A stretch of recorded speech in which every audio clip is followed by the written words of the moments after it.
एक बार की बात है, एक साइंटिस्ट समुद्र के पास गए। वहां से उन्होंने एक शार्क पकड़ के लाया और कुछ चारा वाली मछलियां लेके आए। दैट मीन्स समुद्र के अंदर जो बड़े बड़े जीव होते हैं, प्राणी होते हैं, वे उन मछलियों को खा के ही अपना गुजारा करते हैं। उतनी छोटी छोटी मछलियां उन्होंने उस समुद्र से लेके आई।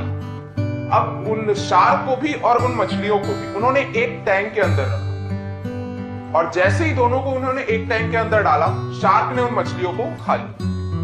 वो साइंटिस्ट फिर कुछ और मछलियां लाए, उसके अंदर डाला, और शार्क ने उनको फिर से खा लिया। इस बार उन्होंने क्या किया कि जो टैंक है उसके बीच में कांच का एक टुकड़ा लगा के कांच की दीवार लगाई और उस टैंक को 2 हिस्सों में डिवाइड कर दिया। वो कांच की दीवार बिल्कुल ट्रांसपेरेंट थी। अब वो फिर से वो चारा वाली मछलियां भी लाए और एक हिस्से में वो चारा वाली मछलियों को उन्होंने रखा और एक हिस्से में साफ।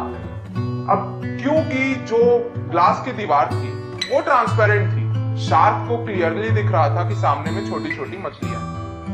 तो शार्क को लगा कि अब मैं जाके उनको खाऊंगी।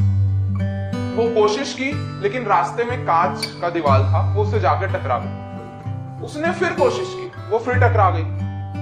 लगातार कोशिश करके टकराने के बाद लास्ट में शार्क अपने ही हिस्से में शांति से बैठा। कुछ दिन तक साइंटिस्ट ने उसको ऑब्जर्व किया कि शार्क अपने एरिया में खुश है, वहां से बिल्कुल भी वो हलचल नहीं कर रही है। और उसके बाद और कुछ दिन ऑब्जर्वेशन के बाद उन्होंने उस कांच की दीवार को हटा दिया।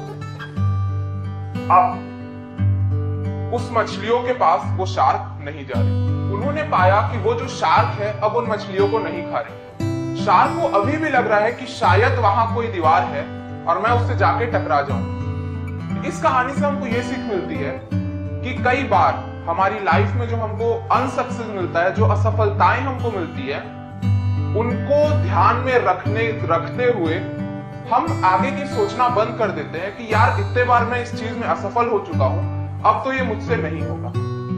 पर इसकी जगह हमको क्या करना चाहिए? हमको उस असफलता को दिमाग में ना हावी होने देते हुए उस टारगेट के लिए लगातार प्रयास करना।